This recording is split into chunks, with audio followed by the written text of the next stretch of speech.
buenos días. En la edición de hoy del programa Opinión vamos a tratar el tema sobre la Convención de los Derechos del Niño de las Naciones Unidas. Esta convención que el 20 de noviembre cumple 25 años, el 25 aniversario de la aprobación de la Convención de los Derechos del Niño aprobada por la Asamblea General de las Naciones Unidas.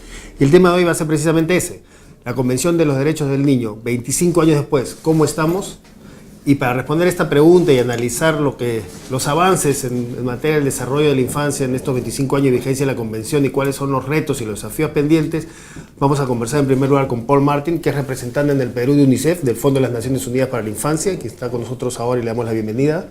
Gracias. Y en la segunda parte del programa vamos a conversar con dos jóvenes de CONADENA, de la Comisión Nacional por los Derechos de los Niños, Niñas y Adolescentes. Vamos a conversar con Candy Lezamenta, que es delegada nacional de CONADENA, y Anthony Porges, que es delegado de Lima Metropolitana de CONADENA. Eso en la segunda parte del programa. Entonces, iniciamos el programa con este diálogo con Paul Martin de UNICEF. La pregunta inicial con la que presentamos el programa es esta, ¿no? Convención del Derecho del Niño, 25 años después, ¿cómo estamos? Entonces la pregunta que muchos se hacen, bueno, después de 25 años de vigencia de la Convención de los Derechos del Niño, ¿cómo está el tema de la infancia? Y uno se preguntaría, bueno, en estos 25 años, y uno hace un balance, ¿de qué ha servido esta convención?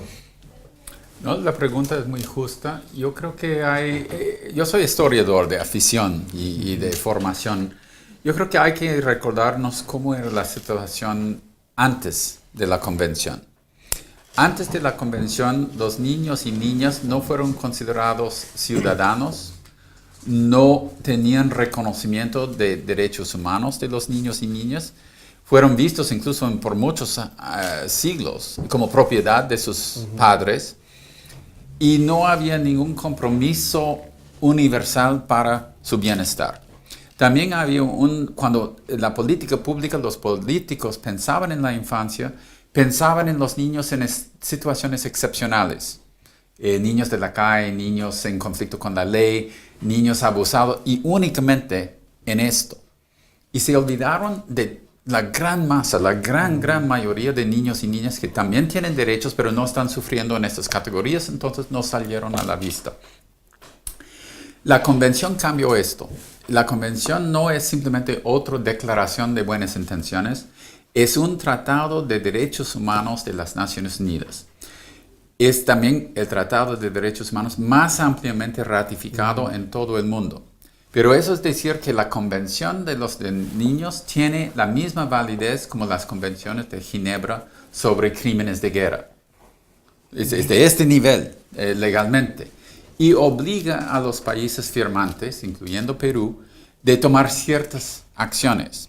Y muchas de estas acciones en los últimos 25 años sí se han desarrollado. La pregunta era esa. Entonces, ¿existe esta convención, este marco, digamos, normativo, este marco legal internacional respecto al tema de infancia con la convención que, como usted dice, ha sido ratificada por los 193 estados de Naciones Correcto. Unidas? Es decir, digamos, tiene casi una unanimidad en la... Casi, sí.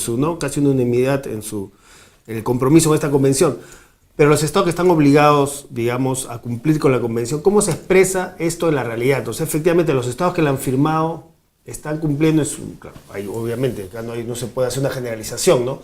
Pero ¿cómo ven el nivel de compromiso de los estados firmantes con la convención? Bueno, vamos de lo general a lo específico. El año después de la aprobación en Naciones Unidas de la convención se hizo la Cumbre Mundial de la Infancia, que por primera vez, porque la convención establece principios, la Cumbre de la Infancia estableció objetivos específicos, indicadores, que 10 años después, en la Cumbre del Milenio de Naciones Unidas, se convirtieron muchos de estos en los Objetivos de Desarrollo del Milenio. Entonces, las dos cosas, la Convención y la Cumbre de la Infancia de 90, tenían mucho impacto en el diálogo internacional sobre las metas objetivos de desarrollo. Y entonces, algunas de esas cosas se combinan. En Perú, ¿qué podemos decir? Uno de los ODMs, los Objetivos de Desarrollo del Milenio, era de reducir en 2/3 partes la mortalidad infantil. En el año 90, 79 de cada 1000 niños nacidos en Perú murieron antes de cumplir 1 año de edad. En el año 2012, que no es la cifra más reciente, ha seguido mejor, solo 18. Es decir, la cuarta parte. Esto gracias a un esfuerzo enmarcado en tanto en la convención como en la cumbre y los ODMs. Estos compromisos de la convención, que estos 25 años se han traducido sí, en acciones específicas de los estados respecto a la primera infancia. Sí, mortalidad infantil, mortalidad materna, que se ha reducido en 64%, la eliminación virtual de deficiencias de yodo, que también era un problema grave en Perú, la reducción fuerte de desnutrición crónica, que siempre estamos hablando, pero eso es también uno de estos. La promulgación en el año 92 de un nuevo código de la infancia, un nuevo marco legal que sigue hasta hoy vigente, con propuestas de cambios. Y dentro de esto, un compromiso de la Convención de preparar un plan de acción nacional para la infancia y adolescencia, que ahora vamos por varios de estos planes. Cada uno es un poco mejor, cada uno es muy preciso en indicadores. Y todo eso es ley nacional que responde a la convención, pero cambia la realidad de los niños y niñas.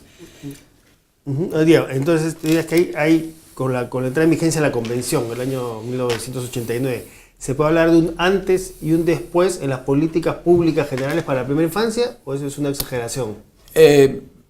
Un antes y un después en principios, pero yo creo que es un proceso, no es día y noche. Pero esta visión de la niñez en situación excepcional, donde realmente la preocupación principal antes de la convención era de los niños en la calle, los niños abusados y únicamente los niños con problemas, como si fueran los únicos con derechos. Mientras con la convención esto cambió, que todos, los 100% de los niños y niñas tienen derechos y la política pública tiene que responder a los 100%, no los pequeños porcentajes con problemas particulares. ¿Usted ve en general en términos globales un mayor compromiso de los estados frente a los temas de infancia a partir de la convención? Creciente. Como digo, no de día y noche. Yo creo que algunos países líderes en la discusión de la convención, los nórdicos, etcétera, ya antes de la convención habían movido sus políticas internas y como siempre la norma formal representa cierto consenso, pero no siempre un consenso en implementación. Entonces sí, por supuesto, los nórdicos y varios otros países habían avanzado antes de la convención, seguían después y otros países gradualmente se insertaron. La convención se aprobó en Naciones Unidas en 89, Perú lo ratificó en 91 y el primer plan de acción nacional fue de 92. Entonces hay un proceso de implementación, pero la idea de la convención, uno de los principios importantes, es el principio de la progresividad, que hay avances y que estos avances sí llevan tiempo, porque no es una convención donde alguien le lleva a la Corte Internacional Criminal diciendo que Perú está violando los derechos de la infancia. No es así, pero la idea, y si uno ve hoy en día la política pública, el discurso político en Perú sobre la infancia, priorizando desarrollo infantil temprano, priorizando desnutrición crónica, preocupados por niños en conflicto con la ley. Muchas de estas cosas no hubieran estado en la misma discusión antes de la convención. Y la convención es parte de esta historia. La convención funciona de esa manera, una especie de herramienta, digamos, de presión, pero digamos de presión política internacional, de presión moral hacia los estados para dedicar más temas a la infancia. Es una presión moral, pero también hay un proceso de vigilancia. El Comité de los Derechos de la Infancia, hecho hoy en día de 18 expertos internacionales nombrados por la Asamblea General, tiene la tarea de recibir los informes obligatorios de cada país cada 5 años sobre su implementación y el progreso en la Convención, y de responder a estos informes con observaciones y recomendaciones. Y estas recomendaciones también son vinculantes para los países. Entonces, no es simplemente una declaración de buena intención, hay un proceso de revisión, de rendición de cuentas, de revisión y de recomendaciones. ¿Y qué pasa, digamos, en ese proceso de revisión, de rendición de cuentas, cuando hay países, digamos, que no están cumpliendo con las acciones, sus acciones están en el marco de la convención? ¿Hay sanciones? ¿Hay, digamos, recomendaciones? ¿Cómo funciona el mecanismo internacional, digamos? Son sanciones, pero son sanciones morales. El comité no puede castigar a un país. Pero si su informe dice que el país aún no ha respondido a la convención y tal cosa y debería hacer, esto es un peso con los políticos y el comité es un órgano del Consejo de Derechos Humanos de Naciones Unidas y la mayoría de los países democráticos sí se preocupan por lo que dice Naciones Unidas en temas de derechos humanos. La conversión de temas de infancia en derechos humanos, el reconocimiento de los derechos de la infancia, sí es un gran avance y sí ha tenido efectos en medidas administrativas, medidas presupuestarias y por ende también en algunos de los indicadores que ya cité algunos. Y en el caso del Perú, ¿cómo han sido, digamos, cuáles son los resultados de estas últimas evaluaciones? ¿Qué ha dicho este comité respecto al Perú? El comité hizo, yo creo que Perú mandó la última vez su informe en 2005, 2005-2006, y el comité lo revisó y hizo algunas observaciones. Uno era una necesidad de continuar avances en temas de salud, de asignación de recursos, que sigue una discusión. Otra área era la necesidad de actualizar la legislación nacional, por ejemplo, el Código de la Infancia y otras leyes relevantes. En parte por vacíos en la ley que no habían tomado en cuenta en 92, pero en parte porque el mundo cambia. En 92, ¿qué sabíamos de pornografía infantil en Internet? No existió el Internet. Claro. Entonces el mundo sigue cambiando y hay que actualizar la legislación de acuerdo con eso. ¿Y cada qué tiempo los países deben, digamos, mandar estos informes que son evaluados? Hay que mandar informes cada 5 años, es uno de los compromisos. O sea, Perú tiene que en estos, que el 2005, 2006 ha sido la última vez que el Perú envió un informe. Acá sí, y había una demora, pero eso fue negociado con el comité. Porque el comité también tenía un poco de retraso en los informes y yo creo que el Estado peruano mandó su informe que debería haber mandado en 2010, yo creo que mandó en 2012. Que no es un gran problema, como digo, el comité estaba al tanto, estaba en diálogo Perú con el comité. ¿Y ese informe del 2012 ya tenía una respuesta o todavía está en evaluación? Van en 2015 a revisar esto y van a citar Perú, el Estado de Perú, responder frente al comité contestando preguntas y explicando vacíos y avances en probablemente principios de 2016. ¿Y ustedes como UNICEF cómo ven, digamos, ahí las acciones del Perú en estos últimos años en el marco de la Convención de los Derechos del Niño? Yo creo que, como digo, hay muchos avances. Hay algunos avances que no se sustentan. Y uno de los avances entre 2006 y 2009, la ley anual de presupuesto tenía un artículo, una disposición garantizando que en caso de crisis no iban a bajar la inversión en la infancia. Esto desapareció de 2010 en adelante. Y creo que era un éxito, era necesario. No tanto porque en este momento había crisis, pero es establecer una garantía. Ahí hay un retroceso. Y esto debería ser algo que retomen. Creo que en términos de estructuras administrativas, dentro del Ministerio de la Mujer, la creación de la Dirección General de Niñez y Adolescencia era una de las recomendaciones, es un avance. La asignación de mayor recursos, el enfoque en la desnutrición crónica, el programa Incluir para Crecer, todo esto sale no únicamente de la convención, pero de un contexto de enfoque en la infancia que la convención sí ayudó en crear. ¿Cómo, entonces, y en general, digamos, y si hablamos la región de América Latina, ¿cómo está en el tema de infancia y en el tema de, digamos, de cumplimiento de la Convención de los Derechos del Niño, la región respecto al mundo, a otra región del mundo? Estamos, digamos, yendo un paso atrás, digamos, la región de América Latina está, digamos, invirtiendo y avanzando en la infancia más que otras regiones. Sí, y con algunos desafíos particulares. Yo creo que en los temas más fundamentales de salud, de nutrición, incluso temas de educación, los avances son notorios. A ver, ustedes no sé si se recuerdan, pero en el año 90 hablar de la universalidad de la educación era un sueño. Hoy en día la educación primaria es encima del 90%, muy cerca al 100%. Claro, lo que está en debate es la calidad del servicio educativo. No, eso vamos a llegar. Pero cobertura era en este momento la discusión y no había. Temas de desnutrición crónica, la mortalidad infantil, mortalidad materna, todos esos fueron desafíos en 90. Perú era entre los peores países en la región en términos de estos indicadores. Hoy en día es uno de los líderes en las reducciones. sigue no en el top de la clase en términos de los indicadores en sí, pero en términos de los avances, Perú es líder en la región. Pero dentro del país y dentro de la región hay un problema grave que se llama la inequidad. Perú es la región del mundo más inequitativa. América Latina. América Latina, sí, es la región del mundo más inequitativa. Y eso quiere decir... Y eso continúa, eso no ha variado en estos 25 años respecto a la infancia. Continúa. Es decir, que los promedios han surgido fuerte adelante, pero estaba la semana pasada, por ejemplo, toda la semana en la Amazonía colombiana, peruana, brasilera, y es obvio que los desafíos son enormes.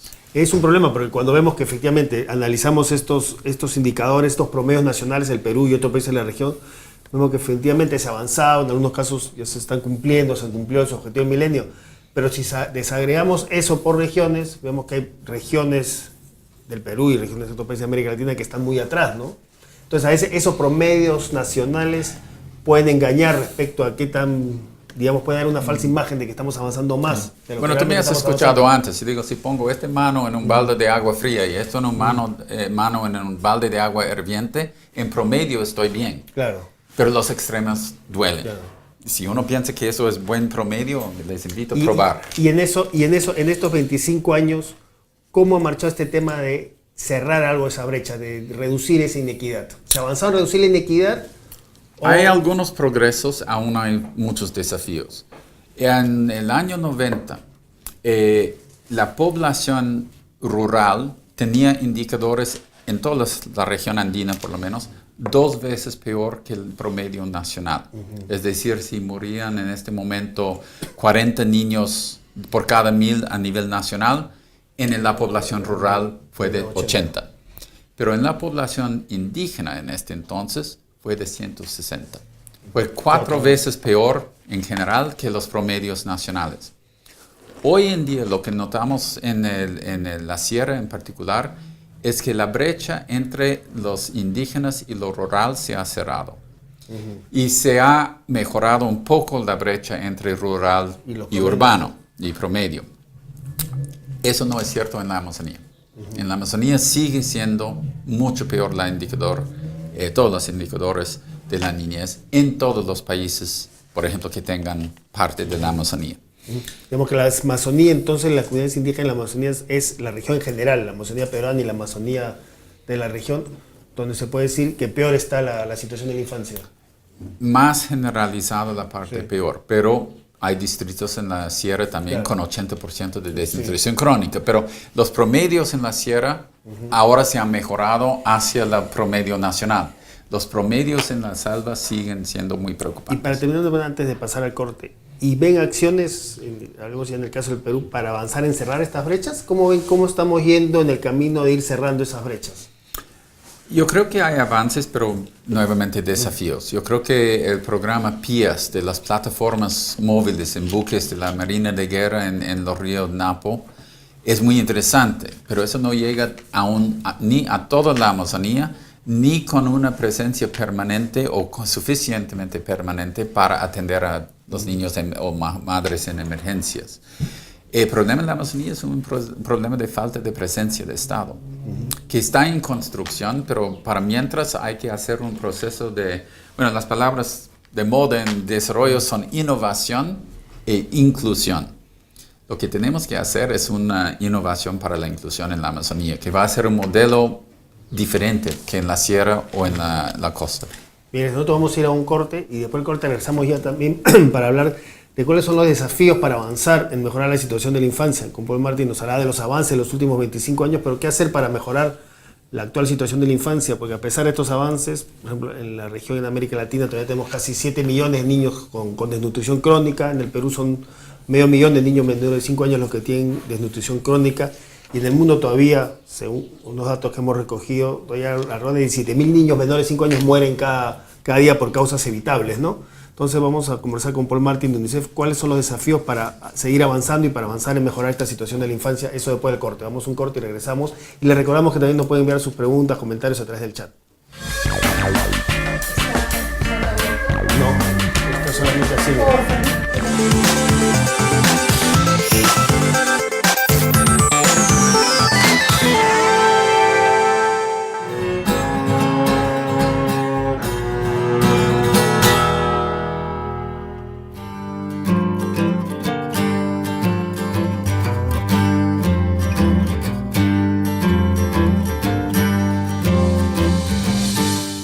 el ser humano se forma desde el mismo momento del embarazo.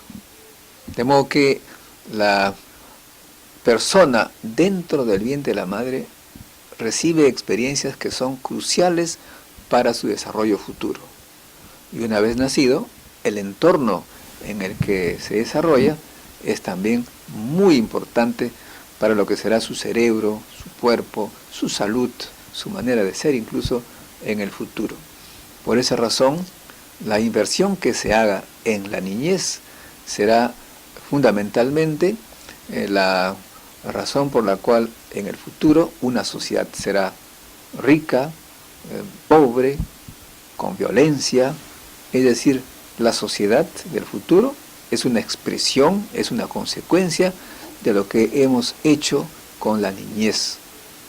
Ello significa que la inversión en la niñez será extremadamente rentable para el futuro de las naciones. El mundo del futuro será básicamente lo que hoy estamos haciendo con la niñez.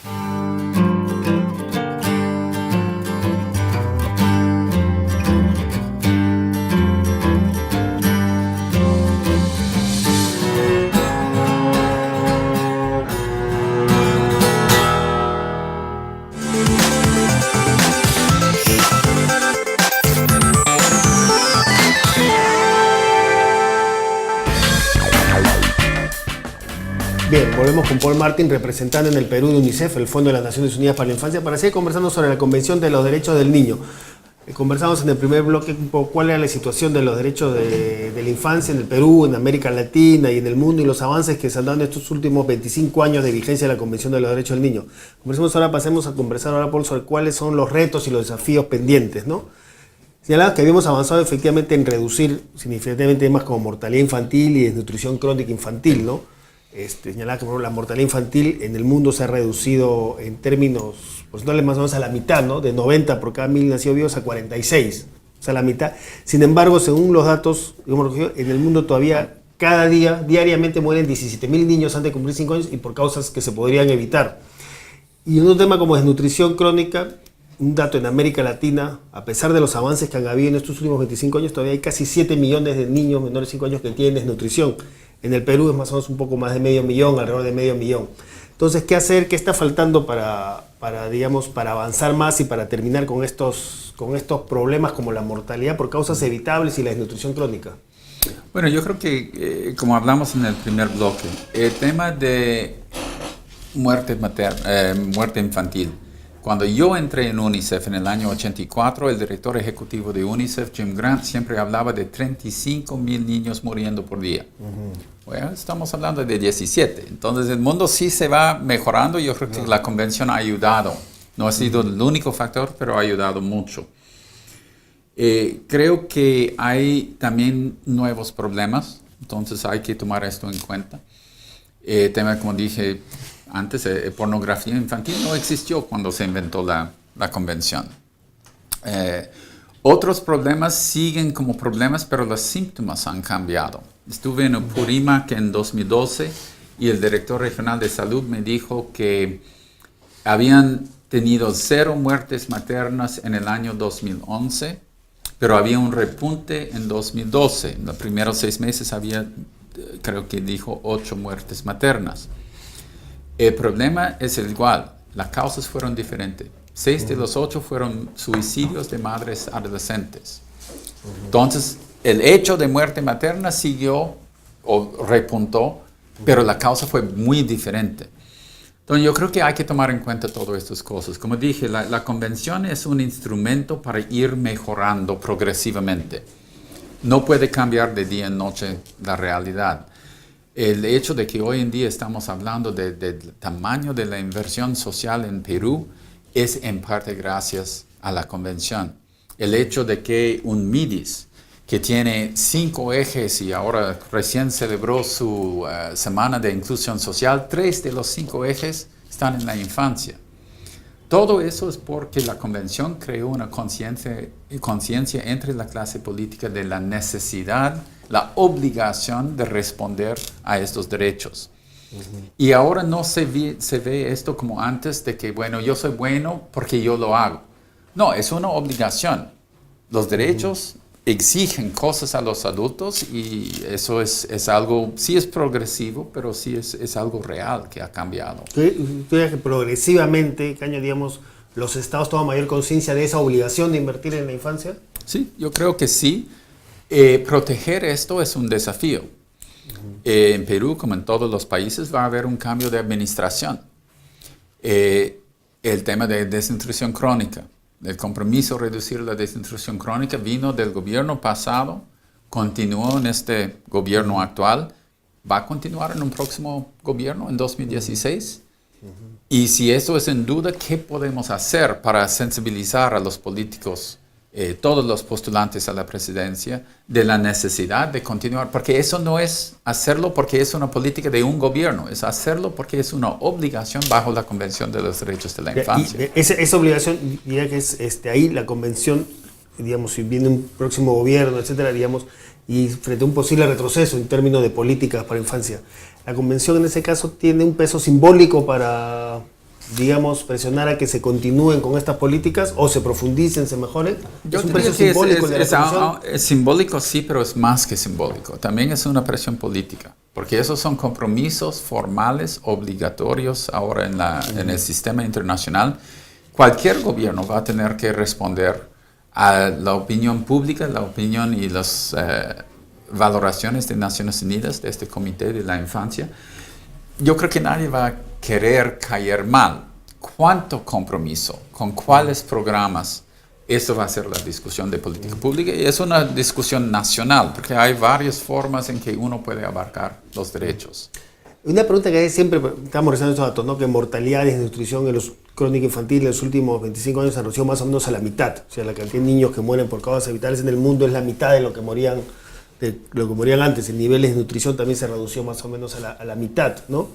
Pero la pregunta que se hace mucho es esta pregunta, ¿no? Digamos, con el nivel de desarrollo, con el nivel de crecimiento económico y de desarrollo que ha tenido el mundo en estos últimos 25 años, ¿ese avance es el avance esperable? Algunos dicen que con ese nivel de desarrollo del mundo en los 25 años se podría haber avanzado más. ¿Cómo ves? Yo creo que hay una cierta expectativa externa y debería haber una expectativa doméstica acá en Perú de que con este crecimiento de economía, con el incremento de la riqueza del país en general, el país debería poder hacer más. Creo que los incrementos de presupuesto anunciados por el gobierno para 2015 son significativos, pero el mismo ministro de Salud, de Educación, dijo hace 2 semanas que están apuntando a llegar, por ejemplo, a 4.5% del PIB en educación. Está bien, es mucho mejor que los 3% donde estaban, pero aún es lejos de los 6% que un país como Perú debería y hoy en día económicamente puede invertir. Y el 6% que está en el acuerdo nacional, además como un compromiso nacional. Correcto, ¿no? eso ya está en los acuerdos, pero no está aún implementado. Y no es en este caso por falta de recursos. El país tiene los recursos. Lo que hay que construir es la voluntad política. Ahora, y hablamos entonces, para este corte vamos a hablar de los desafíos. Si yo te preguntara, ¿cuáles son, viendo esto, los avances que han habido y estas cosas, y todavía lo que falta por hacer, ¿no? Después de estos 25 años de la Convención de los Derechos del Niño, ¿cuáles crees que son los principales desafíos? En general, en términos global y específicamente para el Perú, ¿cuáles son los principales desafíos ahora? Bueno, a nivel global, hablando de fuera de Perú, pero incluyendo Perú, yo creo que hay muchas áreas de protección. En algunos varía de países. Obviamente África está sufriendo ahora el impacto del virus ébola, no simplemente porque es un brote, sino por la debilidad de sus sistemas de salud. Y muchos expertos han dicho, si ébola llegue a Perú, no va a tener mucho efecto. Va a haber 2 o 3 casos, pero el sistema acá de vigilancia, la capacidad técnica de manejar este tipo de cosas es muy fuerte en la región, que no era el caso en 90. En África no. Entonces hay problemas graves en estructuras, en administración, en financiación en África, que no es problema de América Latina. Pero en general el mundo ha avanzado mucho en las enfermedades comunicables, inmunizables, etc. Va avanzando en temas de desnutrición, va avanzando en varios. Donde hay un universo de temas que siguen preocupantes es en protección. Protección de niños y niñas contra la violencia, porque la violencia es una enfermedad de salud pública en todo el país. Y esto sí, en Suecia o en Burundi o en Perú hay un problema grave. Y los mecanismos de los estados para restituir estos derechos de los niños y, mejor dicho, para prevenir la violencia contra los niños es muy incipiente. Hay muchos esfuerzos de controlar con policía, con cárceles, con programas de reeducación, pero el tema de prevención es muy incipiente. Y los desafíos específicos en el caso, digamos, del Perú. Bueno, y luego por las disparidades dentro de Perú, igual como África es diferente, como tú dijiste muy bien, se ha reducido en 75% la mortalidad infantil. Eso es un éxito sin ninguna duda. Pero Perú está contento que hoy en día siguen muriendo entre 5 y 6 mil niños por año debajo de un mes de edad. Imagínate cuántos aviones llenos de niños, de bebés de un mes estamos hablando. Eso es muy fuerte. Que sea mejor que en el pasado, claro que sí.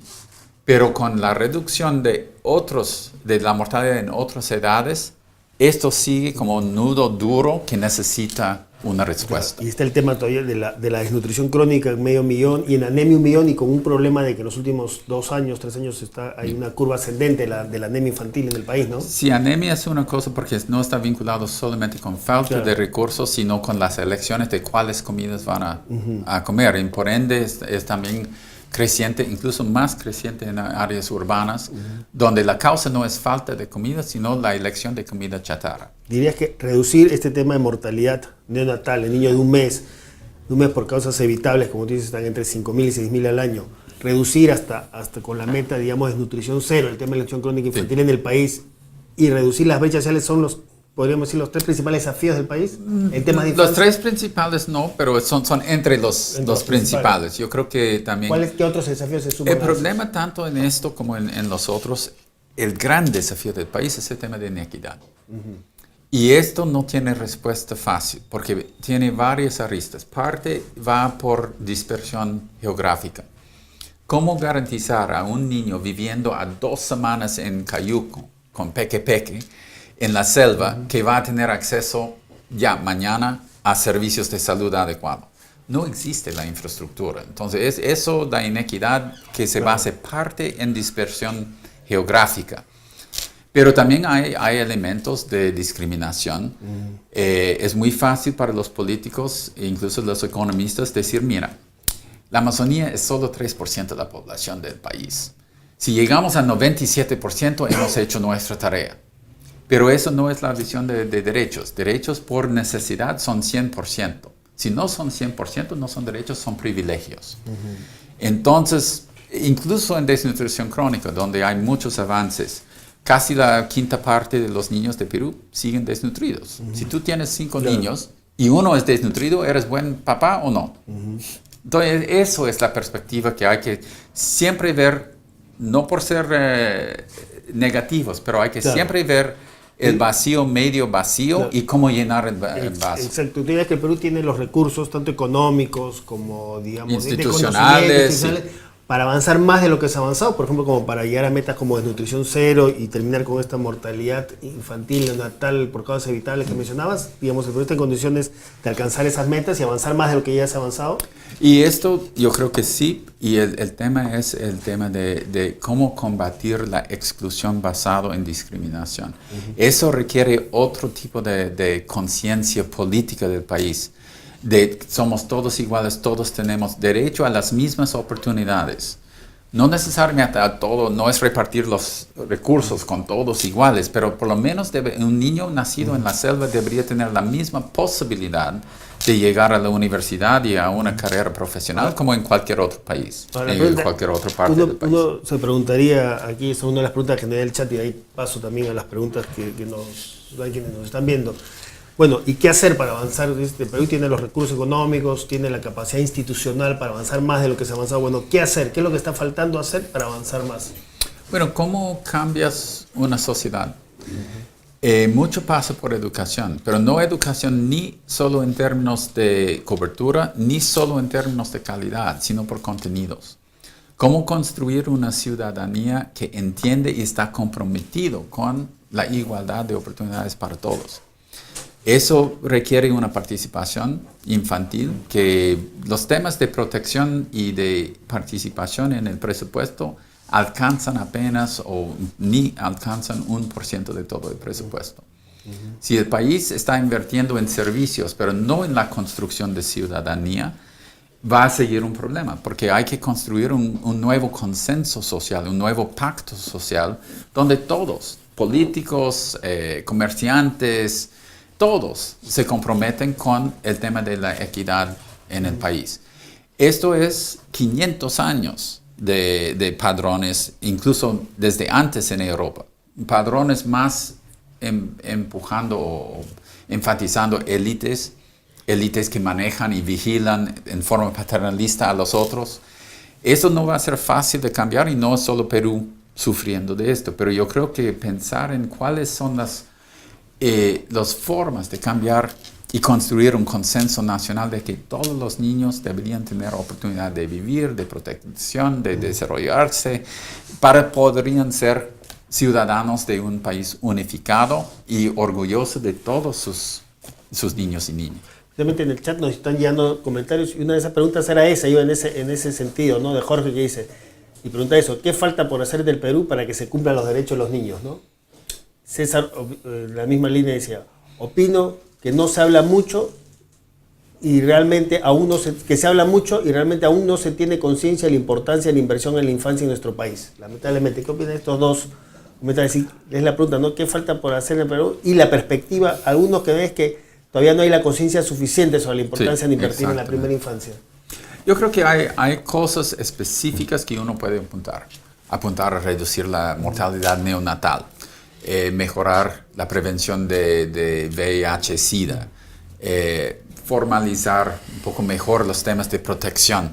Hay cosas puntuales, pero esto no va a necesariamente rectificar este problema detrás, que es la falta de un consenso sobre la igualdad de oportunidades, de que todos tengan derechos y que todos somos responsables de que el país cumple estos derechos.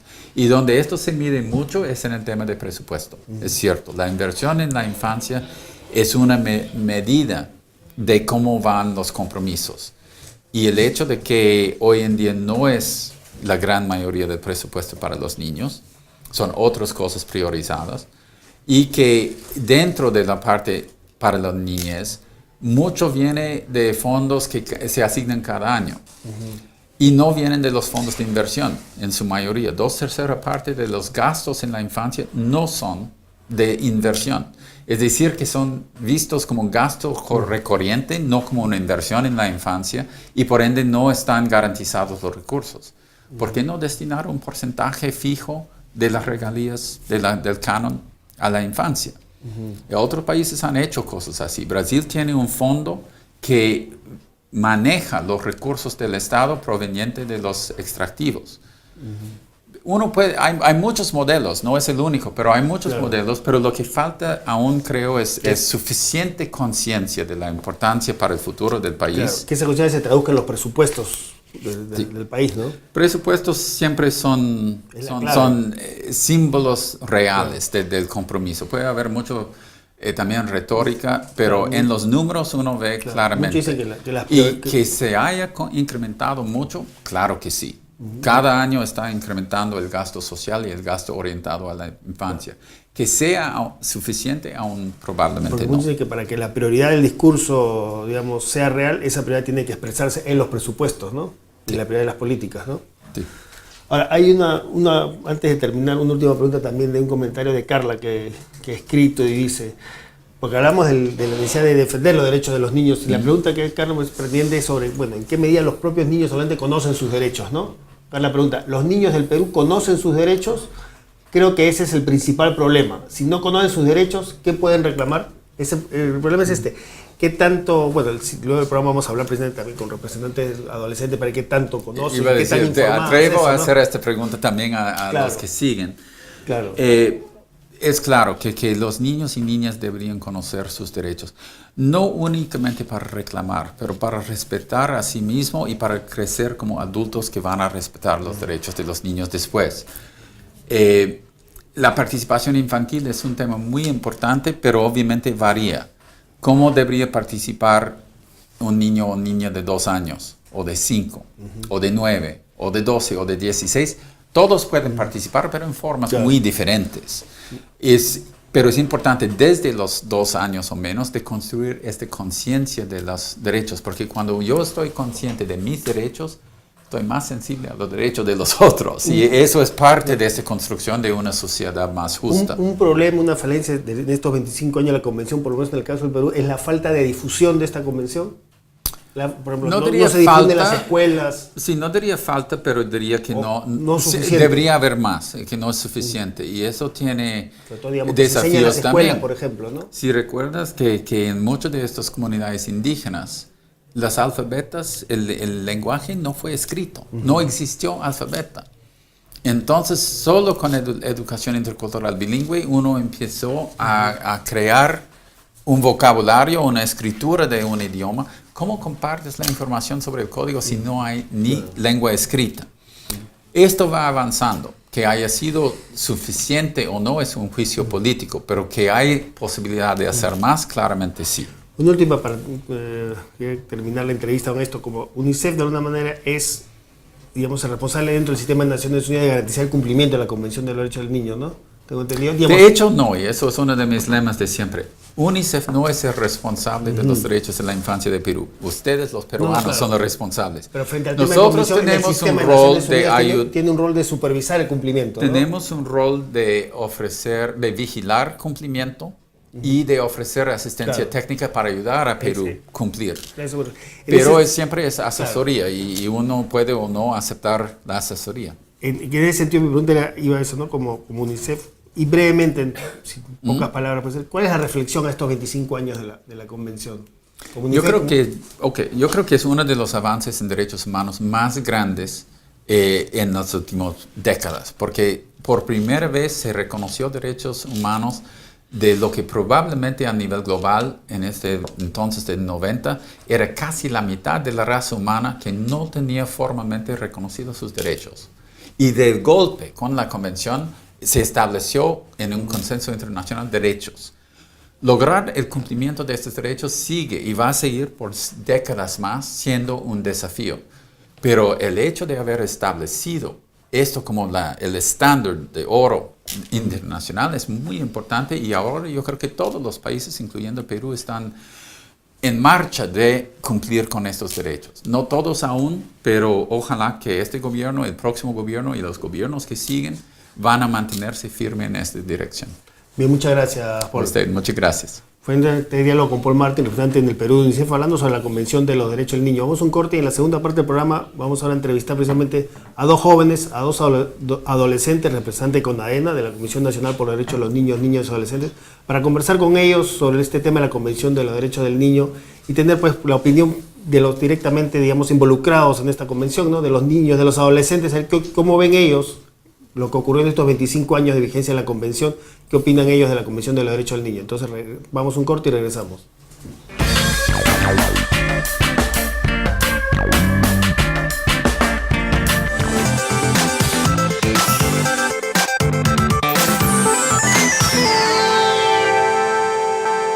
¿Sabías que en el Perú hay más de 3,5 millones de niños menores de 5 años?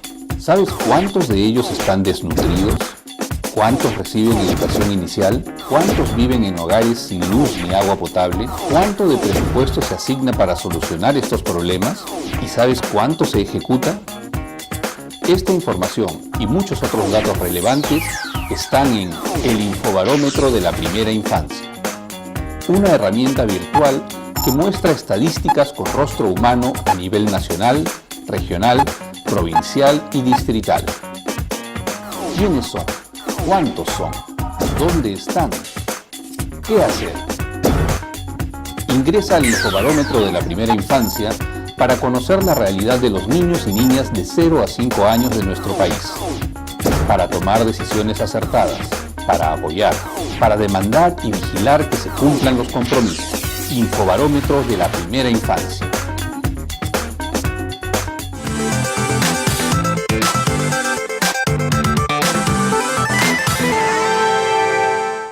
Bienvenidos a la primera infancia primero.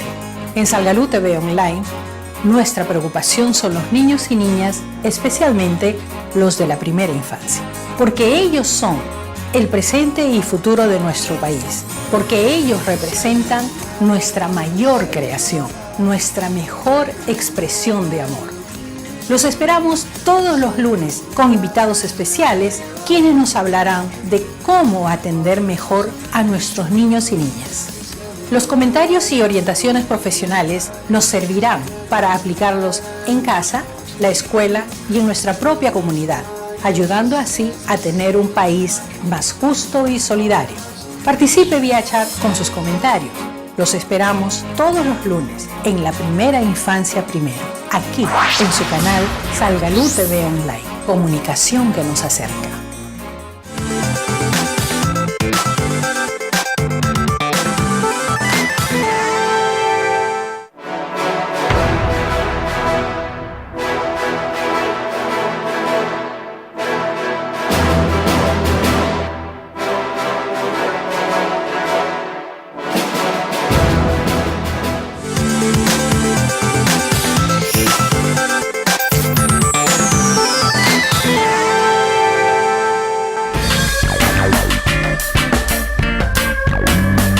Para seguir conversando sobre el tema, 25 años después de su promulgación por la Asamblea de las Naciones Unidas, ver cómo estamos en el cumplimiento de esta convención, vamos a conversar ahora con dos jóvenes, con dos adolescentes, con Candy Lezameta, que es delegada nacional de CONADENA, la Comisión Nacional por los Derechos de los Niños, Niñas y Adolescentes, y ella también es miembro del Consejo de Niñas, Niños y Adolescentes de Ventanilla, ¿no?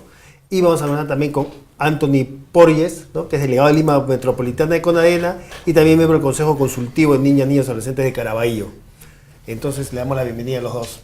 Y la primera pregunta es, lo que terminamos en la primera parte del programa conversando con Paul Martin, representante en el Perú de UNICEF, y le hacía una pregunta que nos había llegado por chat y creo que es pertinente para comenzar el diálogo con ustedes, ¿no? De Carla, que nos escribía y preguntaba, ¿los niños del Perú conocen sus derechos? Y decía, creo que ese es el principal problema, si no conocen sus derechos, ¿qué pueden reclamar? Ustedes como jóvenes, como adolescentes, ¿qué dicen? ¿Los niños del Perú, los adolescentes realmente conocen sus derechos?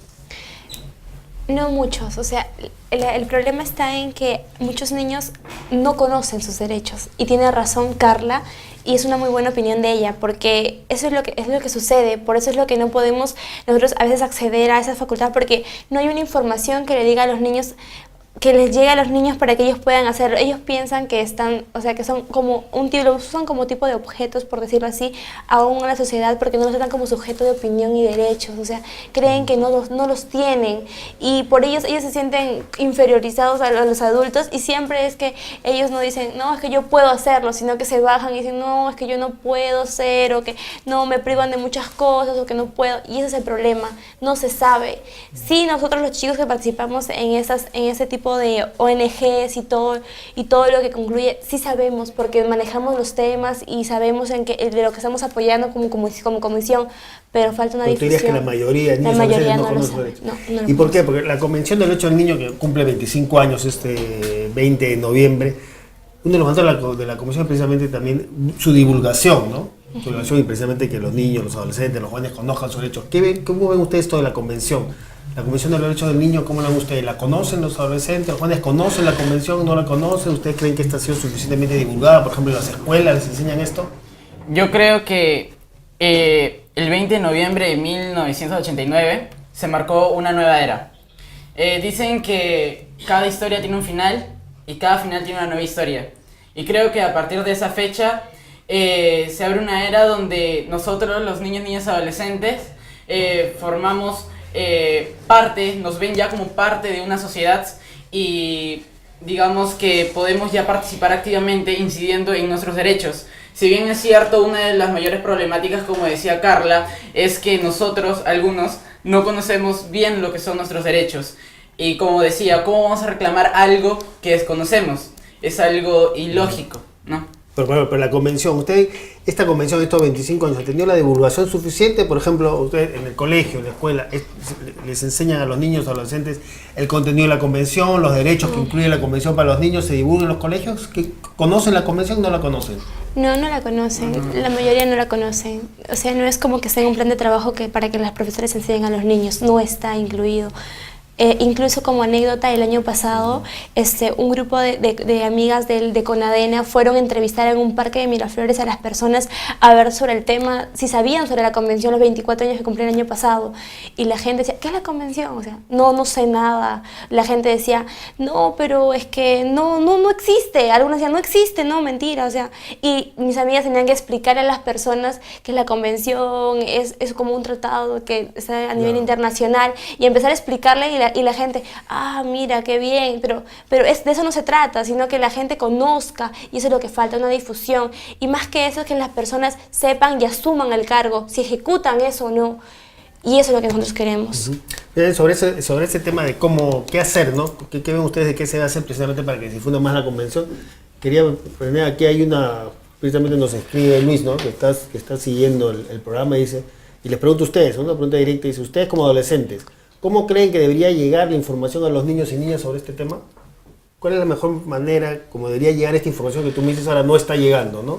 ¿Qué debería hacerse para que esta información llegue y llegue bien a los niños y niñas para que conozcan efectivamente la Convención de los Derechos del Niño y sus derechos? Un medio clave que ahora se utiliza mucho ya por jóvenes son las redes sociales. En vez de estar promocionando fiestas, estar organizándose para eventos y ese tipo de cosas que no llevan a ningún beneficio, deberían estar promocionando cosas que realmente nos sirvan a nosotros, que realmente nos garanticen nuestro bienestar, ¿no? Como personas. Precisamente sobre eso también, y de un poco de debate que también está acá en el chat, Diego dice, y les pregunta, ¿sí? ¿Cómo creen que influyen los medios de comunicación? Que es un poco a lo que tú te referías, ¿no? Porque hoy en día la televisión, por ejemplo, está inundando está inundada de cosas irrelevantes y nada sobre estos temas que se deben conocer. ¿Cómo ven esta problemática de la televisión, por ejemplo, y cómo influyen los medios de comunicación en ustedes? Yo creo que uno de los puntos es que los medios de comunicación son los que más rápido llegan a la gente, las redes sociales y todo ello. Y eso es lo malo, que en vez de que enfoquen una problemática que está sucediendo en el país como para poder crecer, para que nosotros conozcamos lo que sucede, que conozcamos que existe esa convención, que conozcamos que existen derechos de los niños, qué se está haciendo en las leyes, en vez todo lo ponen como una pantalla y empiezan a hablar sobre farándula, que sí hizo esto, que sí no hizo esto, y eso creo que es muy irrelevante. Lo malo de esto es que las personas son las que acceden a ver esto. Entonces, si tú no accederías a ver esto, si no te gustaría, no hubiera rating y la gente haría que estos programas se acaben. Pero ¿qué es lo que pasa? Que también la gente no hay un apoyo de la gente. La gente debe pedir que se hagan, que se difundan esas cosas que en sí hacen bien al país, porque ¿cómo es que ellos ven y todo apoyan y todo, y encima como que se difunden más esas cosas, como que se hacen más grandes, se abarcan más los temas y empiezan a investigar muchísimo más sobre esos temas que ni siquiera nos importan. Incluso yo ayer estaba discutiendo en mi casa porque yo veía los canales, pues no es que son más vistos el 2, el 4, los canales que son un poquito más accesibles a la gente, y todos los días veo las mismas caras de la farándula, que sí, que no, y eso a mí me aburre. Simplemente me aburre porque quiero saber qué es lo que puede estar surgiendo en el Estado, qué es lo que puede haber. Creo que las noticias lo mandan a las 10 de la noche, 11 de la noche, donde la gente ya la mayoría duerme, así que ni siquiera a veces se enteran o no prenden su televisión para verlas. Y eso creo que es negativo. Debe haber un horario donde se pueda captar la gente, donde todos puedan participar, e incluso como este tipo de espacios, que la gente pueda opinar sobre lo que se están hablando y haya como un intercambio de pensamientos. ¿Qué mandarían ustedes entonces en este tema? No dicen que no conocen lo suficientemente el tema de los derechos, los adolescentes, sus derechos, la convención no está difundida lo suficientemente bien, por lo menos no entre los propios niños, adolescentes. ¿Qué creen que debería hacerse desde el Estado? ¿Qué debería hacerse respecto a esto para que la convención se difunda más, para que los niños, adolescentes conozcan realmente sus derechos? ¿Qué es lo que está faltando? Muchas veces cuando nosotros recurrimos a lo que son autoridades, muchas veces para quedar bien te dicen, sí, te vamos a apoyar, sí, vamos a hacer esto, porque nosotros confiamos en la niñez y porque somos el futuro. Ahí hay un pequeño error. Nosotros siempre decimos que nosotros no somos el futuro, ya somos el presente, porque nosotros ya tenemos la capacidad de incidir en nuestros derechos. tanto como niños, ciudadanos y parte de un país de que se va para arriba, ¿no? Y nivel, ahora que tú dices que tiene la capacidad de incidir en sus derechos, la convención también, entre otras cosas, garantiza un poco la participación de los niños y adolescentes, ¿no? ¿Cómo se está dando esa participación en el caso del Perú? De los niños y adolescentes en las políticas que los atañen directamente. ¿Qué nivel de participación tienen? Si tienen alguno, no tienen. Creo que sí tienen mediante esos espacios como comisiones, como espacio de participación, como ONGs que apoyan a la niñez, pero no directamente del Estado. Son esas ONGs quienes invierten en nosotros, nos piden opiniones, empiezan a aportar consejos, comisiones, CONAS, y nosotros mediante esos espacios, esas redes, nosotros hablamos y decimos lo que pensamos, sentimos, y tenemos que como pedir ayuda o algo así, tenemos que hablarle al Estado, a los políticos para que recién nos hagan caso, y a veces no siempre pasa eso. ¿Sienten que el Estado los toma en cuenta? No. No. Yo creo que vivimos en un país donde estamos globalizados con la mentalidad de un adulto. Claro. ¿Y cómo ven entonces, digamos, qué hacer? ¿Qué proponen ustedes? ¿Qué se debe hacer para cambiar esta situación? ¿Qué proponen para que los niños tengan una mayor participación? Creo que no se llega a nada si no tenemos la ayuda conjunta de todos. Si bien es cierto, nosotros dos, al igual que muchos muchachos, nos interesan estos temas, pero hay otros que no les interesa. Es ilógico. Yo creo que, por decir así, la cabeza de todo el país está en el gobierno, en el Estado. Entonces creo que si el Estado trabaja articuladamente con la sociedad civil, con las organizaciones, con todo lo que apoya a la niñez, de la mano con las escuelas, los colegios, las familias, creo que todo esto se puede lograr, se puede difundir, se puede hacer. Pero si nosotros, de quien queremos que nos apoyen, no encontramos ese apoyo, entonces tenemos que empezar a hacerlo por nuestra cuenta. Y a veces creo que trabajando articuladamente, de la mano con las personas, es mejor mucho más el apoyo y se puede lograr más cosas. Bien, nosotros vamos a hacer un breve corte y regresamos, ¿no? Vamos a un corte y luego del corte regresamos para seguir conversando con Candy Lezameta y con Anthony Porges, ambos de representantes de CONADENA, para seguir hablando sobre esto de la Convención de los Derechos del Niño, precisamente desde la perspectiva de los propios adolescentes. Entonces vamos a un corte y regresamos.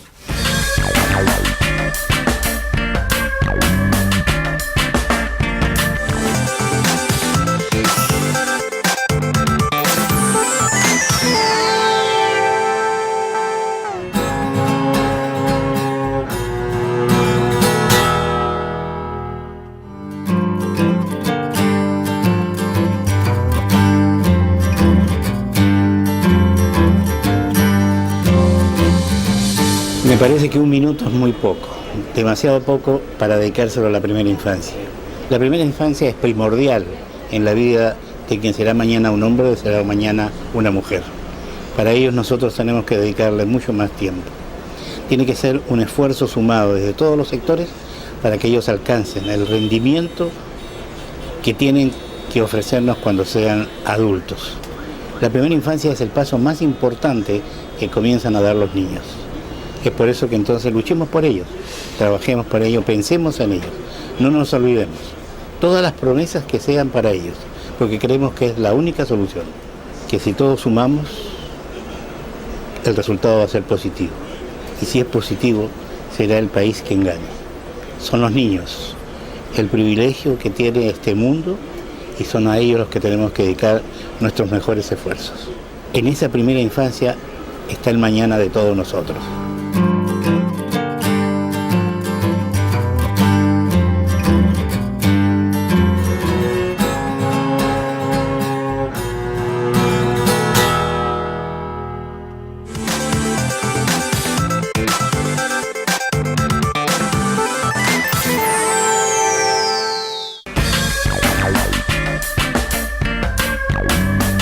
Bien, ya volvemos en esta última parte del programa, como decíamos, con Candy Lezameta y Anthony Porges, ambos de representantes de CONADENA, que es la Comisión Nacional por los Derechos de los Niños, Niñas y Adolescentes, hablando sobre esto de la Convención de los Derechos del Niño desde la perspectiva de los propios adolescentes. Estábamos conversando en el bloque anterior respecto a estos problemas, digamos, de que muchos de los niños, adolescentes no conocen sus derechos. Esta Convención de los Derechos del Niño, que cumple 25 años este 20 de noviembre, no ha sido lo suficientemente difundida, por lo menos no entre los propios adolescentes, ¿no? Mi pregunta es, para ustedes, como adolescentes, ¿qué significa esta convención? ¿Qué significa estos 25 años de la convención? ¿Qué reflexión les produce estos 25 años de la Convención de los Derechos del Niño? Ya, yo creo que esos 25 años, bueno, yo tengo 17 años, así que esos 25 años no los he vivido con totalidad de la convención, pero creo que en el momento que se creó fue en favor a los niños y niñas adolescentes, desde muy chiquitos, desde el nacer hasta los 18 años y más, porque hasta los adultos. Creo que en ese enfoque de que los niños tenemos los mismos derechos que los adultos, es cierto, que a veces no lo tomemos no se tome en cuenta eso, es muy diferente, porque existen. ¿Y ustedes como adolescentes sienten, digamos, que se sienten que se respetan esos derechos que tienen en la práctica? ¿Tienen Claro. los mismos derechos? ¿Lo sienten o no? Yo siento muchas veces que los adultos, muchos piensan que por ser adultos y por ser grandes, sus derechos son grandes. Y nosotros, por ser Son pequeños, nuestros derechos son pequeños. Y caen en un error terrible. Claro. Nosotros, las personas que estamos en este tipo de organizaciones, que no son todos, porque hay un montón de niños y niñas que están en diferentes lugares del país que ni siquiera pueden participar o tomar decisiones ni en su hogar. Entonces, nosotros que estamos en eso sabemos que tenemos derecho, que podemos defender los derechos, o sea, que no debemos dejar que nos vulneren por ser niños, pero no todos lo sabemos. Entonces, creo que desde ahí va de hacer que las personas adultas hacen menos a los niños por simplemente creo que le da todo el tamaño, porque al final todo niño tiene derecho a opinar libremente, a tomar decisiones. No digo también que pucha, o sea, que los papás van a tener libertad y todo para los hijos, no, tampoco no es eso, sino que se pueden dar reglas que tenemos que seguir al igual que los adultos. Simplemente es eso, que nos tomen, tenemos voz y voto, como siempre lo hemos dicho en todos los lugares que hemos ido, los niños son primero, sí, pero también trabajemos de la mano con los adultos, o sea, tenemos padres de familia, creo que empezando desde el hogar es más factible que los niños puedan salir a las escuelas y tener ese mismo concepto hacia los profesores, hacia los rectores, no porque tengan un cargo, así como el Estado, no porque tengan un cargo quiere decir que son más personas, o sea, eso no significa que tengan un cargo, asumen más responsabilidad, que es muy diferente. Los que están en un cargo más alto, que es en el Estado, asumen la responsabilidad de llevar, o sea, como que una carga, no, sino que es como que llevan tienen que ser todas nuestras voces, tienen que ser como nosotros, nuestros ojos, todos nuestros sentidos, para que tomen decisiones a favor de nosotros. Tiene sentido que tomen decisiones en favor de ustedes. ¿Qué tan representados o no representados se sienten ustedes en las autoridades? Creo que el apoyo que nos dan las autoridades es muy pobre. Dicen, hablan, hacen, entre comillas. Tal vez sí lo hagan, tal vez lo dicen porque sí lo han hecho, sí se han realizado las obras que dicen, pero ¿por qué no se da a conocer? ¿Por qué lo dicen y nosotros no lo vemos reflejado en la sociedad? Tal vez porque hay un problema de difusión. Dicen, por ejemplo, se ha bajado el nivel de hambruna entre niños, niñas, adolescentes a nivel del Perú, pero nosotros seguimos yendo por las calles, vemos niños pidiendo dulce, vemos niños tirados mendigando por un pan. Entonces, ¿de qué se habla? Porque se decía precisamente en la primera parte del programa, hablamos sobre que estos años han habido avances, que falta todavía mucho, pero han habido algunos avances respecto al tema de erosión, desnutrición, mortalidad infantil. ¿Cómo ven ustedes las políticas del Estado, las políticas públicas para la infancia, para la adolescencia? ¿Ustedes ven que, digamos, que la infancia y la adolescencia son un tema importante al momento de decidir políticas públicas o presupuestos, o sienten que son, digamos, ¿Secundarios? casi secundarios? Sí, a veces siento que son secundarios, porque como que más se enfocan en los temas como que más adultos y todo eso, entonces como los niños como segundo plano. ¿No sienten que es una real prioridad para las políticas públicas? No, incluso a veces la boca me gana, pero yo lo voy a decir, porque una vez estando así reunidos entre chicos y todo, yo dije, pero no es justo, porque en el Estado no hay una ministra de niñez, o sea, no hay una ministra que solamente se enfoque en temas de niños, niñas y adolescentes y que esté sentado ahí en la mesita con todos los demás y que diga, no, ¿sabes qué? Yo hablo con estos chicos y esto le falta. No existe. Hay una ministra ministra de la mujer y poblaciones vulnerables, pero siempre, o sea, creo que mujer, adulto mayor, niños, como que... ¿Ahí ustedes creen que sea importante tener una ministra, un ministro, Sí. una autoridad Una autoridad para que la nos infancia, para los represente? niños y adolescentes? Sino como, o sea, cómo llegamos a las autoridades. Siempre lo hemos hecho por el Ministerio de la Mujer, nos ha apoyado a hacer campañas, no lo negamos y estamos súper agradecidos por eso y que nos sigan apoyando. Pero no encontramos esa ministra que hable con nosotros reunidos y que tome nota de lo que nos falta o que acepte nuestras decisiones, porque queremos sentir que le falta un representante en el Estado. Sí, que alguien que nos haga sentir que somos escuchados, que se nos va a escuchar en todo momento, se nos va a tomar en cuenta. No pasa eso. Creo que si hubiera eso sería un boom y todos los niños quisieran empezar a, no, por la red, yo también comento, no, yo también quiero, no, yo quiero hablar, yo quiero que hagan eso por mi lugar, y creo que sería muy bonito. Y si fueran escuchados, digamos, tuvieran la oportunidad de ser más escuchados y que sus opiniones tomen en cuenta, ¿qué es lo que ustedes recomendarían? ¿Cuáles son sus principales propuestas respecto a políticas para infancia, para la niñez, para los adolescentes? Falta hacer esto es lo que hay que hacer. Abrir espacios de participación activa de jóvenes. Hace un rato Candy mencionó lo que eran CONAS, que es un consejo consultivo de niñas, niños, adolescentes que tratan directamente con lo que es el alcalde o la alcaldesa sobre problemáticas que nos afectan a nosotros. Y ahí, perdón que un paréntesis, te interrumpo, y ahí ese espacio, les están dando ese espacio, los alcaldes, digamos, están tomando en cuenta esas opiniones, están promoviendo esa participación. Sí.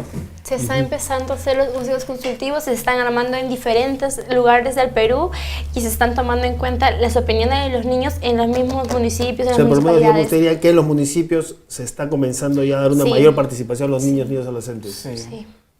Tú seguías con esto de que promover mayor participación de los niños, adolescentes era una de las propuestas. ¿Qué otras acciones, yo les preguntaba que ustedes en esas propuestas, si tienen ese espacio para hacer propuestas, que ustedes demandarían en las políticas para la infancia, para los adolescentes? ¿Qué le demandarían al Estado? ¿Cuáles son las políticas que creen ustedes que están faltando o que deberían mejorarse? ¿En cuanto a protección? En general, en cuanto a protección, en cuanto a atención a los niños, adolescentes, ¿qué es lo que demandarían, qué es lo que creen ustedes que el Estado debe hacer, que no está haciendo o no lo está haciendo lo suficientemente? En primera instancia, creo que es un cambio de conciencia. Si bien es cierto, todos los que están metidos en política piensan en sí mismos y piensan en su propio bienestar y se olvidan de todo el resto. Y por el bajo del resto, recién entramos nosotros a figurar. Es decir, nos consideran como nada. Entonces, yo tengo la idea que el primer paso debería ser cambiar la mentalidad de todos los que están adentro de las políticas públicas hacia nosotros. Nos están llegando más comentarios del chat de quienes nos ven, te voy a leer algunos. Lourdes les pregunta, ¿qué va a hacer CONADENA en conmemoración del 25 aniversario de los derechos del niño? Como CONADENA, como comisión, se van a reunir como una asamblea en general, sí se va a comunicar a escuelas, comunidades, lugares, ONGs, para que sepan sobre el tema, para hablar sobre esto, para debatir sobre la convención ese día y para pedir esa ayuda articulada como organizaciones. Ahora, ¿qué es en las escuelas? En las escuelas, me decías, no se enseña, no se difunde, no se informa sobre la Convención de los Derechos del Niño. ¿Te creen que en las escuelas el tema de la Convención de los Derechos del Niño debería ser una materia, un tema presente en la currícula escolar? Sí, no todo es matemática, no todo es trigonometría, no todo es química, no todo es física, no todo es lenguaje, no todo es razonamiento verbal. También debería haber un curso que nos oriente a nosotros para poder encaminarnos en el camino correcto en la incidencia de nuestros derechos, que nos enseñe a respetarnos como personas, porque valemos. Claro. Ahora, Jorge Luis también escribe, dice, los adolescentes deberían tener un rol más activo en los temas sociales. Por ahí se podría empezar. ¿Ustedes deberían tener un rol más activo en los temas de políticas sociales? Es correcto, ya se está dando, pero lo que pasa también es que solamente es un grupo, como lo había dicho antes, solamente es un grupo de jóvenes que le interesan. Y hay otro grupo marcado que también quiere opinar, quiere participar, pero y no puede. Y hay otro que no les interesa. Que no interesa, eso es la verdad. Y entre los jóvenes, ¿qué tanto? Usted dice que hay un grupo que está interesado, otro que no. ¿Ustedes dirían qué tan extendido está el interés, qué tanto son los jóvenes que están interesados en conocer más, en informarse más sobre sus derechos, en demandar participación?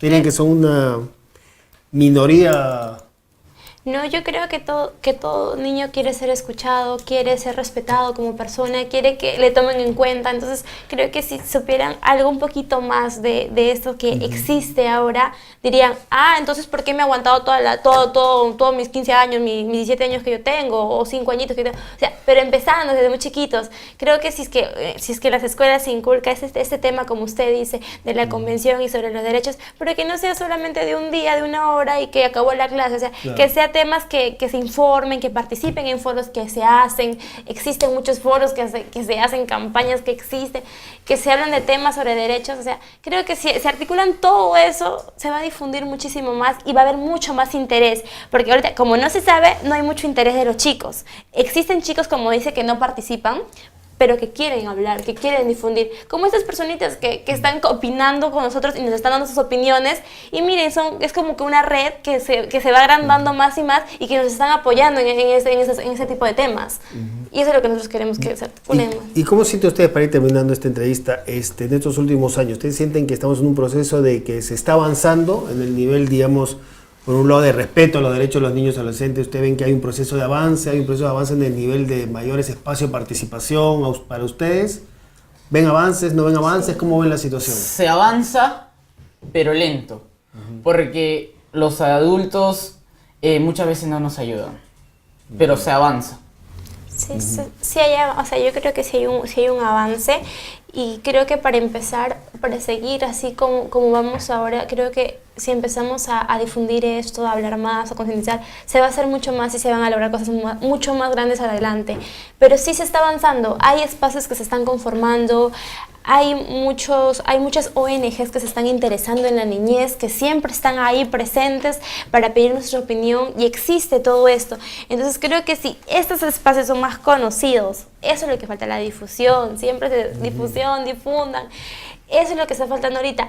Si todas esas organizaciones que ahora están abarcando temas de niñez, pero queremos un trabajo articulado. Se trabajan, como dije, familias, escuelas, colegios, todos. En sí, todo el país tiene que saber esto, entre adultos y niños, para marcar diferencias. O sea, para empezar a ver fuera de que, no, que yo soy adulto y tú eres un niño. O sea, ya no este tipo de pensamientos. A veces, como dicen, a las personas ya muy adultas es difícil cambiarle pensamiento.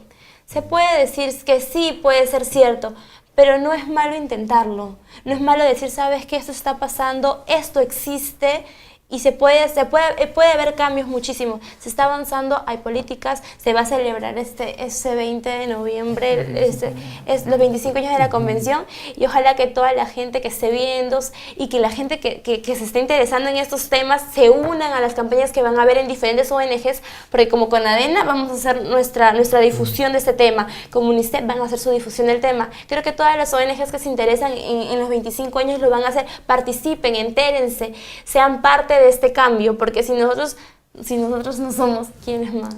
Mi última pregunta, usted habla de esta necesidad de difundir más la convención, de ponerla en las escuelas, ¿no?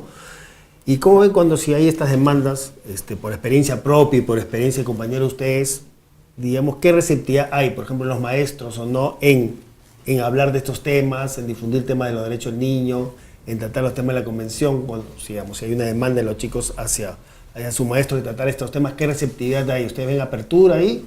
¿O ven que todavía hay mucho trabajo por hacer para lograr esa apertura? Es bastante trabajo por hacer. Por ejemplo, en la mentalidad vayamos al ámbito de la escuela, profesores. Lo único que quieren los profesores es enseñar, y que ingreses a la universidad, seas profesional y tengas plata.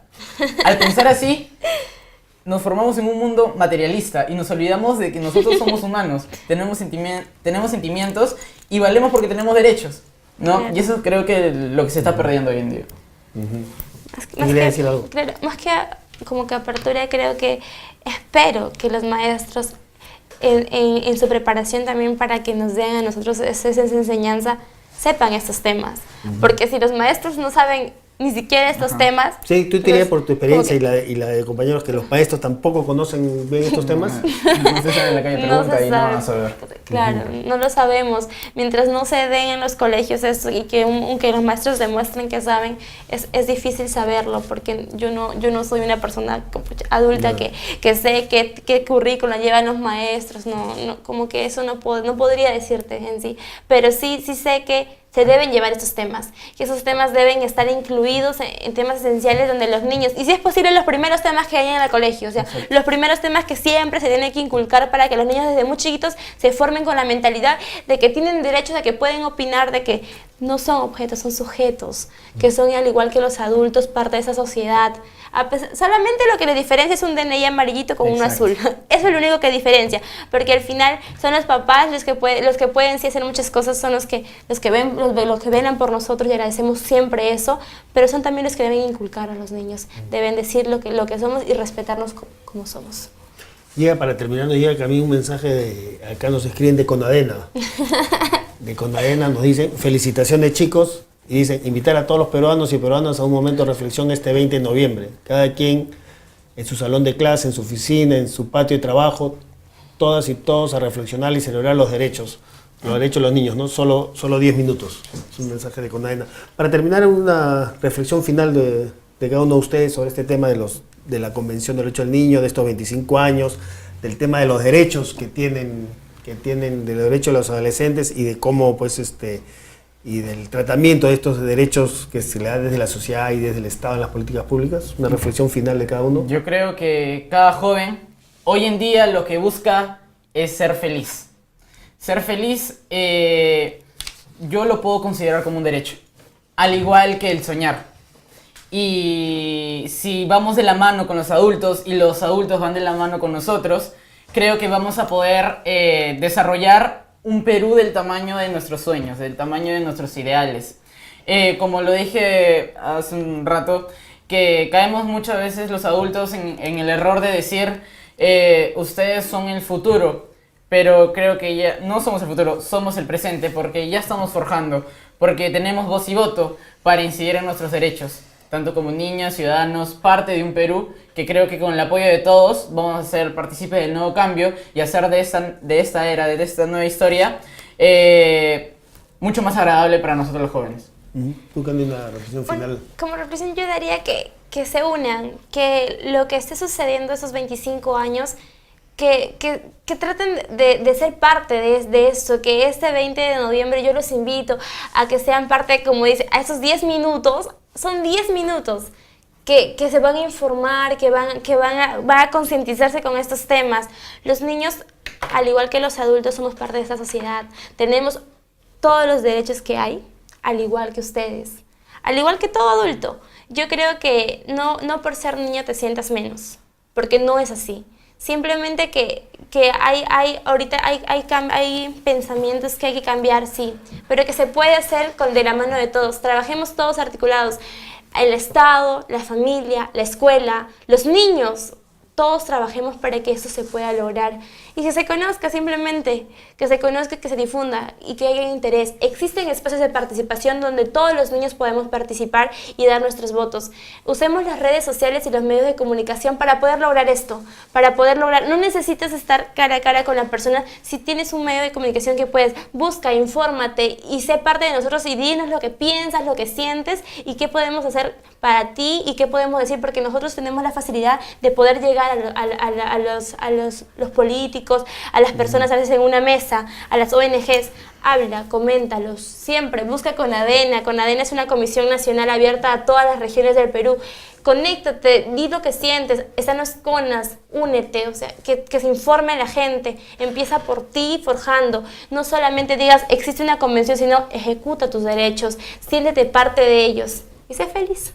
Bien, gracias, Candy. Entonces, gracias a los dos, a Candy Lezameta y Anthony Porges, ambos, ¿no? Delegados de Conadena, la Comisión Nacional por los Derechos de los Niños, Niñas y Adolescentes. De esta manera llegamos al final del programa. Les recordamos que este programa se repite hoy a las 4 de la tarde y mañana jueves, en directo a las 11 de la mañana, va en directo una nueva edición del programa Diálogo Abierto, en el que se va a seguir tratando un poco este tema de los 25 años de la Convención de los Derechos del Niño. El tema de mañana del programa Diálogo Abierto es agenda vigente, todos los derechos para todos los niños. Y van a participar en el programa que va a ser conducido como siempre por el Grupo Impulsor de Inversión en la Infancia.